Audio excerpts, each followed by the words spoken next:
Assalamualaikum warahmatullahi wabarakatuh. Halo semuanya, apa kabar? Semoga kita selalu diberikan kesehatan ya. Nah, di video kali ini kita akan melanjutkan materi berkaitan dengan menulis berita bagian 2. Kalau kemarin kita sudah membahas ya di bagian pertama. Nanti silakan disimak kembali video sebelumnya. Baik, kompetensi dasarnya masih sama seperti kemarin. Di kompetensi dasar 4.2 tentang menyajikan data informasi dalam bentuk berita secara lisan dan tulis dengan memperhatikan struktur kebahasaan atau aspek lisan, lafal, intonasi, mimik, kinesik. Nah, sebelumnya coba kita ingat kembali pembelajaran yang sudah kita lakukan ya. Di video sebelumnya kita sudah membahas tentang menulis, manfaat menulis, lalu pola menulis berita. Nah, sekarang kita akan lanjutkan materi berkaitan dengan menulis berita yang praktis. Nah, kalau kemarin sudah kita bahas 3 pola penulisan berita. Nah, kalau sekarang coba kita rangkum menjadi langkah menulis berita secara praktis. Ada 4 langkah yang bisa kita lakukan. Yang pertama, menentukan sumber berita. Nah, sumber berita ini juga berkaitan dengan narasumber yang akan kalian jadikan sebagai sumber informasi. Nah, misalnya kalian menentukan teman kalian yang berhasil mendapatkan juara di perlombaan tingkat nasional. Nah, kalian bisa memilih narasumber itu sesuai dengan keinginan kalian, ya.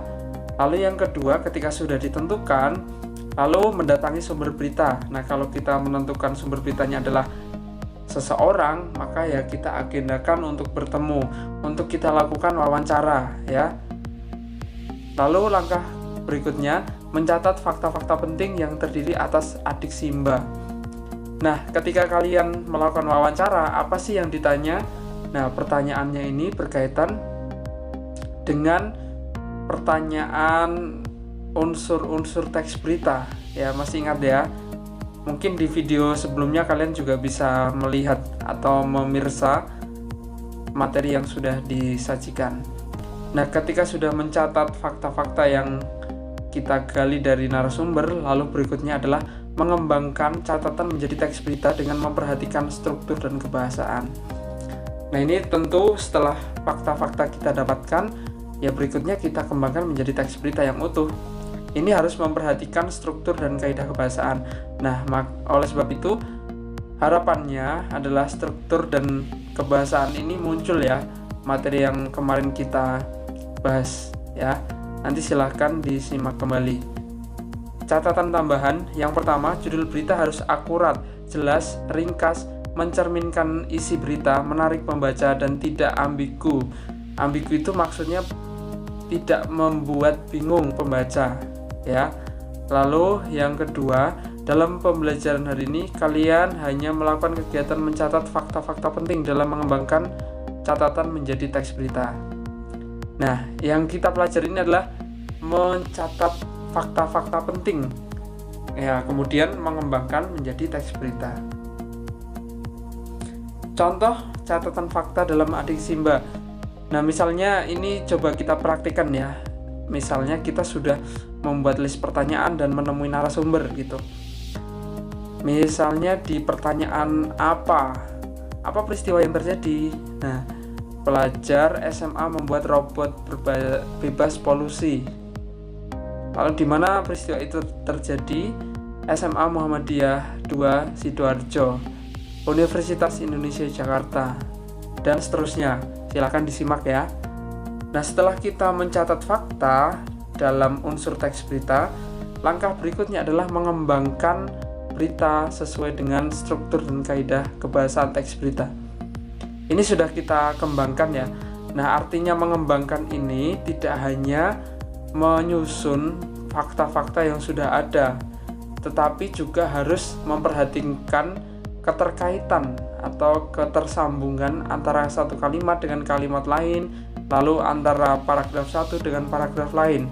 Nah, untuk menghubungkannya, kalian boleh mengembangkan kalimat-kalimat agar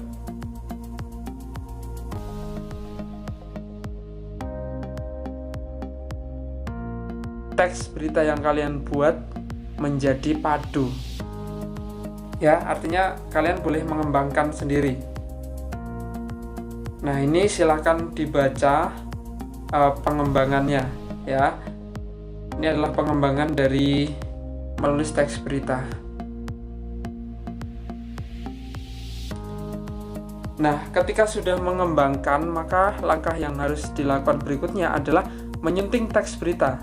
Menyunting itu artinya apa toh? Menyunting itu berarti memperbaiki ya. Tentu ketika kita menulis berita, selalu ada kesalahan yang mungkin kita tidak sadari ya. Jadi misalnya ada salah tulis atau tidak nyambung ya. Oleh sebab itu langkah menyunting ini sangat perlu dilakukan. Nah, aspek-aspek yang harus diperhatikan dalam menyunting berita ada beberapa hal. Yang pertama adalah kebenaran isi berita yang ditunjang oleh keakuratan atau kesesuaian fakta yang benar-benar terjadi. Nah, kalian boleh memperbaiki, misalnya ada yang tidak sesuai. Nah, kalian boleh memperbaiki ya. Lalu berikutnya kelengkapan isi berita yang ditandai oleh hadirnya komponen-komponen berita yang terangkum dalam adiksimba. Ini adalah komponen penting dalam sebuah berita ya, karena informasi utama dalam berita adalah unsurnya itu tadi ya, yang berupa adiksimba.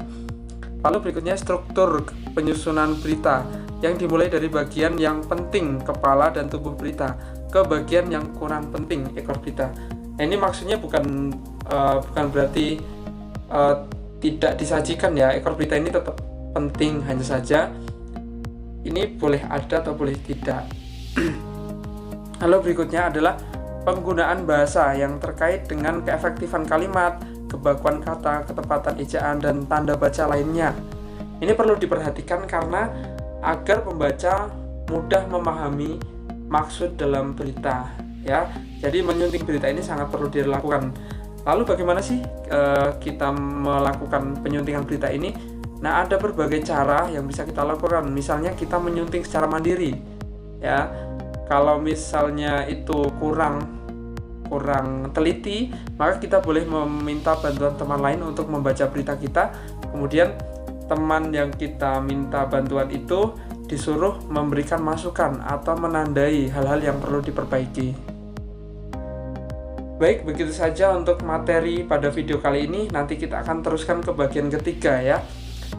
Semoga yang saya sampaikan ini mudah dipahami ya, dan semoga dapat memberikan manfaat. Kurang lebihnya saya mohon maaf. Saya akhiri. Wassalamualaikum warahmatullahi wabarakatuh.